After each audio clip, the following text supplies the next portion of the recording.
Hey there, gym owners. Steve from Gym Hub. I hope you're doing really well. In today's short video training, I want to show you how one of my clients, Steve Henderson, based in New South Wales, has added over $40,000 to his monthly direct debit billing since opening from COVID. The reason I want to share this story is a belief that because of COVID and because of people's kind of lack of confidence and stuff, that it's going to take 6 months or it's going to take 12 months to rebuild your gym. And it's just not true. Secondly, I think a lot of us set the bar really low when it comes to growth. We think that, if I can get an extra 10 members this month, or if I can chip away, I'm actually going to be making the money and sort of having that lifestyle that I want in the fitness business. And in my experience, you're either growing fast or you're not growing at all. So I want to show you the 6 steps that we specifically took with Steve Henderson to ensure that he got such great growth.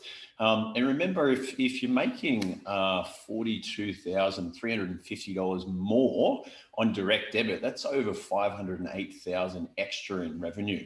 And what becomes really, really cool in the fitness industry is once you sort of cover your costs of rent and insurance and wages, the amount of money and the revenue that you're making at the top, a large chunk of that actually starts to become profit. So the higher that you actually get, up towards, a $50,000 monthly billing, the more profit that you're actually taking from your business, which you can put into a home loan, which you can take nice holidays for.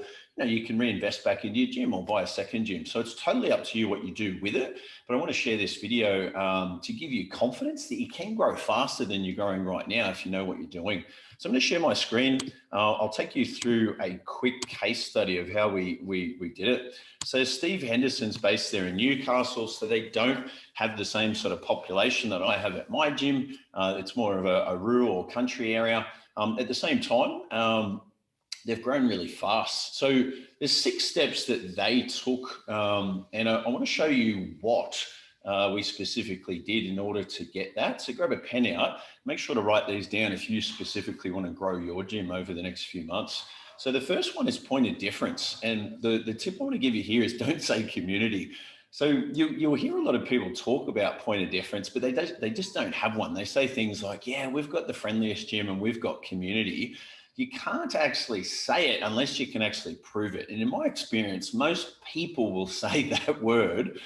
There's no actually evidence of it. If you flick onto Instagram, you look at their 9 sort of tile summary of their gym, there's nothing on there that suggests community. So one is don't say something unless you can actually support it with images. Perhaps you're donating to a charity. Maybe you can share examples of your members socializing together. Maybe there's footage or photos that you're posting on social media and via email that actually demonstrates community, but don't say it unless you can prove it. And secondly, you really want to look for 3 points of difference. So if you go out marketing, you're always looking for offers. Unfortunately, they do get lost in that kind of white noise of every other gym yelling over the top of each other on Instagram. So one of the things we did really that we spent time on, and we actually just stopped and slowed down for a second so that we could speed up later, was we got really, really clear on what was it that they were particularly good at and what was their point of difference. And as a result, all the marketing that we did after that conversation was far more effective than the gyms around them. Number 2 is engagement. So before you're actually running Facebook ads, before you're paying money on Google and Facebook, it's really important you understand that Facebook's going to give you a relevancy score each week out of 10. And if you don't have a score of 6 or above, you're deemed to be irrelevant. So one of the algorithm changes they made in the last sort of 12 months was that they were going to try and put the content in front of its users that they were interested in. So brands like Coca-Cola couldn't just spend more than you and I to get in front of eyes. They had to actually have people liking their posts, sharing their posts and commenting. They had to actually show that they were interested in it. Otherwise, they wouldn't be able to sort of have that sort of dominance that they had in the past. So I challenge you, make sure you understand where to find that score in your reporting. Make sure you've got a score of 6 or above in terms of relevance. If you want more engagement, think about posting photos of your members and tagging them in it with their trainers. Make sure that you're using questions, and each time someone actually leaves a comment or gives you feedback on social media, you need to respond to that as well. So if you get 10 comments, for example, on Facebook, and then you respond to each of those 10, Facebook considers that 20 comments, and it's a good way to ensure that your relevancy score goes up. Let's scroll down a little bit. So number 3, increase credibility. So no one really cares what offer or promotion you're running unless they like your brand, unless they know you already and they're actually in the market for that product. So if you consider a brand like Apple, for example, if they did a discounted Apple iPhone 12 or whatever it might be, they could discount it 5% and they would sell out in an hour. And the reason for that is not because the discount was so big, but it's because they have so much credibility. They already have a group of followers. They already have a bunch of people who respect their quality of their product and like their products. So when they do a promotion, they pick it up really, really quick. If you're not aware, most of the Apple products are made elsewhere. So Samsung makes about 70% of an Apple phone, and a lot of that stuff is components made in China. So I want to give you an example. If another brand comes out you've never heard of and they give 80% off online, they're still going to struggle to actually make any sales. Why? Because no one knows them. No one actually cares about the discount because they don't know, like, and trust that brand. So number 3 is if you're going to be successful, as well as a point of difference in making sure you've got engagement, make sure that you increase your credibility prior to running paid ads. So that when people look into you, they can see that you're actually doing a good job in fitness and you're helping other people. No one wants to be the first person that goes to your gym. No one wants to be the crash test dummy. So I recommend that you use your iPhone, you get some video case studies with your members. I've created a 2-minute video formula and I get my staff involved in creating like useful content. So it could be like an exercise demonstration. It could be a nutrition tip. And the 2-minute video formula that we use, one of the key components is that you have a hook at the start. So this is in the first 10 seconds where you say, in this video, I will show you how to avoid lower back pain when squatting. So you have to say something in that first 10 seconds in order to get people to watch the rest of the video. And the 2-minute video formula just makes it really, really easy to create more content. The third part in terms of increasing credibility, we have a campaign which is called 30 Google Reviews in 30 days. Think about if you're going to a restaurant, you generally look up their menu, generally look and see if they've got any reviews, and that's how people shop for gyms right now. So you need to get your Google reviews up over 50 as fast as you can and make their way up. Make sure they're 5-star, make sure they've got good comments that are specific to your services. One of the things I like to do when I work with a new client is I get their credibility up really, really fast so they can stop wasting money on paid ads. So that's 3. I'm going to give you 3 more. So guys, you might be watching this video inside the Gym Owners Network. As an admin of the group, I really enjoy creating content and sharing ideas from my own gym, but also like sharing what I'm doing with the clients that I mentor as well. In this video training, I'm talking about what things you need to be doing in order to increase your revenue, like Steve Henderson did, by over $40,000 per month, or over $500,000 in a year. And I'm giving you tips on how to do it after COVID. So even if there's lots of competition around, even if there's actually a little bit of fear in the market as to whether we'll have shutdowns and things like that again, you can still do it, provided you actually know how. And these six steps will tell you what to do. If you need more help and you're interested in understanding how to implement these 6 steps, be sure to book in with a 100K game plan one-on-one with me. It's a free call, but I'll actually show you how to implement these 6 steps into your business. So let's keep moving. Number 4, you need low-cost lead generation. So Irresistible offer is an offer that you put into the marketplace that is irresistible. So the mistake a lot of gyms are making is they're doing the 1 week free, they're doing the 21-day challenge, they're doing the no joining fee, and it's exactly the same as every other gym. So that's not irresistible. That will not actually get a good conversion online. So it's really important if you're doing an offer that it's irresistible, that it's low cost and it's high value, and it needs to be front end where someone can come in, experience the offer, get the benefit now without having to sort of buy a membership to then get that sort of benefit afterwards. There's a saying in marketing that you don't have to be great at marketing if you have a good offer. And think about the reverse. If you've got something that's kind of a tough product or a tough service and it's not actually that good, that's when you have to be the expert marketer. That's when you actually have to be, literally performing miracles to get someone to buy it. So really think about, is my offer irresistible, or do I need to go back a step and ensure that that's better? Think about the benefits of email and SMS automation. This is something I help set up for Gym Hub mentoring clients because it's low cost. So if you want to offset the cost of things like Google and Facebook ads, you definitely want to be generating leads from free and low cost ways of doing it as well.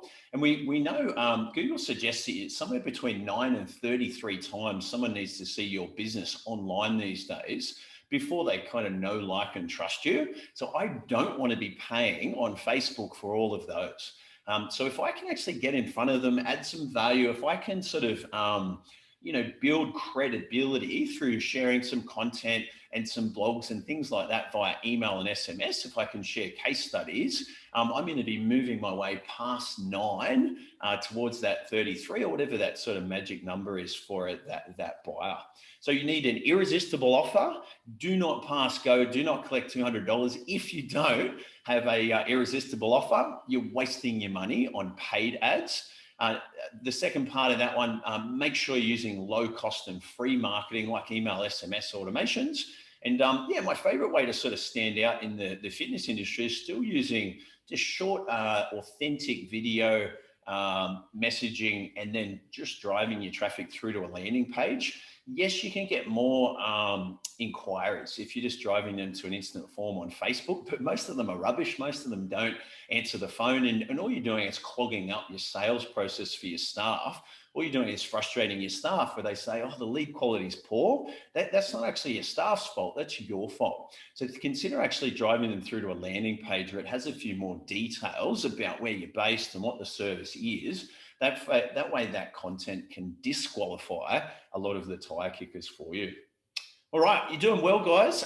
2 more minutes. So number 5, one of the things we did with Steve Henderson is we implemented a referral campaign, because if you are providing a good service and a good product, a lot of your growth can actually come internally. So you don't have to be spending large wads of money to grow.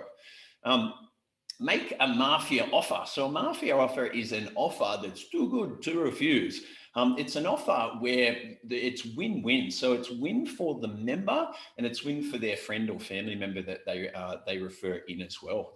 My recommendation when you're doing a referral campaign is you can keep the budget low. You're best using SMS and email, and you want an opt-in form. So you want people, let's say you put a poster up in the gym, if they QR code, it needs to go to a form where they can say that these are my details as the member, this is the person's details I know, and this is how I know them.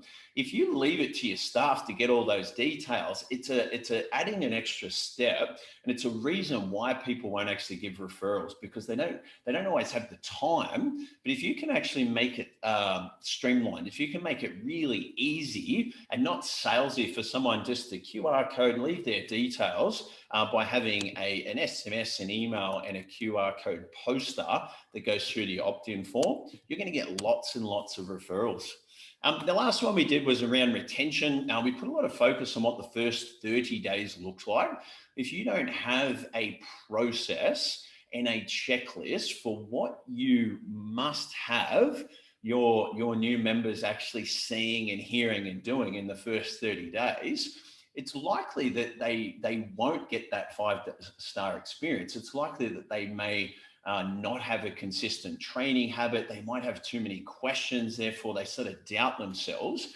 So one of the things we did was we put in a checklist for the first 30 days to ensure every single person comes through and gets the same standard of onboarding, the same level of support, and they actually get the experience that they need in order to believe in the product and hang around long term.